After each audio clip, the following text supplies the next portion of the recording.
Update muna nga tayo sa mundo ng basketball sa Gilas, Pilipinas at gayon na rin update tayo kay Kai Sotto at sa next round ng Gilas, Pilipinas sa FIBA World Cup Asian Qualifiers. Ito nga Kai Sotto, susubukan muling makipagsapalaran sa NBA at lineup ng Gilas sa next round mas dadami. Ngunit bago tayo magpatuloy, pakipindot naman ang like, subscribe at ang notification bell para updated ka sa susunod kong i-upload.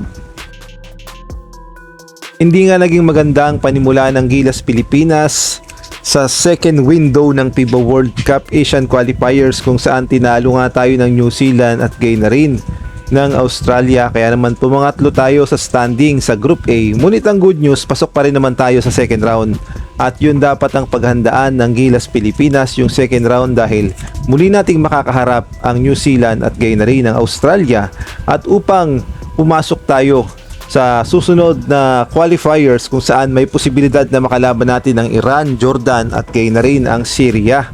At eto nga good news, dahil sa susunod na window sa July ay mas marami pang players ang Gilas Pilipinas.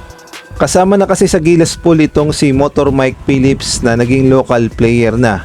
At eto nga si Jamie Malonzo ay kumpirmadong sasali sa Gilas Pilipinas sa July. At syempre ang ating 15-man pool na kinabibilangan nila Scottie Thompson, Dwight Ramos, Carl Tamayo, Kevin Kembao, Calvin Optana, Justin Brownlee, AJ Edu, Junmar Pajardo, Chris Newsam, CJ Perez, Quintin Millora Brown, RJ Abarrientos, Juan Gomez Diliano, Justin Baltasar at Troy Rosario.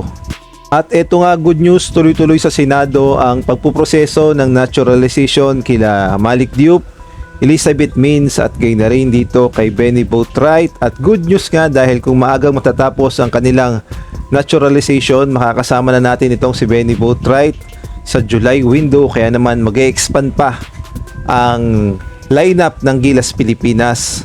Kaya naman lumalabas na 18-man pool na ang magagamit ni Coach Tim Cone sa third window sa July, na kilabibilangan nila Junmar Pajardo, AJ Edu, Quintin Millora Brown, Benny Boatwright, Mike Phillips, Carl Tamayo, Justin Baltasar, Troy Rosario, Justin Brownlee, Jamie Malonzo, Calvin Optana, Dwight Ramos, Kevin Kembao, CJ Perez, Chris Newsam, Juan Gomez Diliano, Scottie Thompson at RJ Abarrientos. At isang malaking credit kay Players Hood, pakipollow na lang ang kanyang Facebook page. Kaya naman marami nang pwedeng pagpilian itong si Coach Tim Cone sa July window at sana naman ay makapili siya ng tamang pyesa, tamang balanse na players, dahil muli nating makakaharap ang Australia at New Zealand at kailangang bumawi ng ating Gilas Pilipinas. Ang problema nga lang ay sa home court nila gaganapin parehas ang dalawang laban. Samantalang sa ibang balita naman, nagsalita na nga ang SBP President na si Sir Ricky Vargas patungkol nga kay Kai Sotto at kumpirmado nga na muling susubok si Kai Sotto na makapasok sa NBA.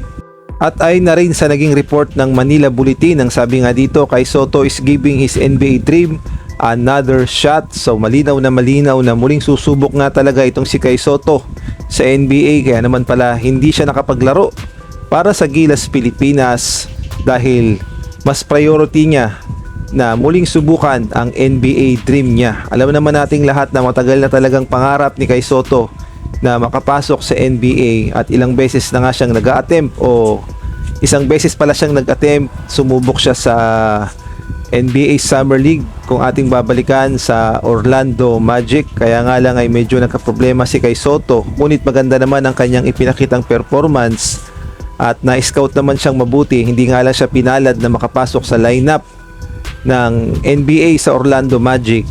At pagdating naman sa ating Gilas Pilipinas, wag na natin muna asahan itong si Kai Sotto dahil hindi nga talaga siya makakapaglaro sa July sa third window kontra Australia at New Zealand at kayo na rin sa mga paparating panglaban ng Gilas Pilipinas, kagaya na lamang ng Asian Games, dahil kailangan talagang magpakitang gilas ni Kai Sotto muli sa NBA dahil ayon niya sa report, susubok si Kai Sotto na pumasok sa NCAA upang mapansin ng scout o kaya naman ay maglaro sa NBA Summer League. At ito nga yung buong sinabi ni Sir Ricky Vargas patungkol nga dito kay Kai Soto. Ang sabi niya nga, depende sa outcome sa pagsali niya sa eskwelahan. His plans are still toward going to the NBA, pero kailangan natin siya. It's hard to fault him because it's not about the money. He wants to play in the NBA. Ayun nga ang sabi ni Sir Ricky Vargas, at ang dagdag niya pa, playing for the country and sacrificing your dreams is notable. Going for your dream and representing the country is also notable. Both are correct. So, ibig sabihin ay muunahin muna ni Kai Soto ang kanyang NBA dream, dahil kung makapasok siya ay magiging proud tayo lahat dahil siya ang kauna-unahang purong Pinoy na makapaglaro sa NBA. Kaya naman suportahan na lang natin itong si Kai Soto.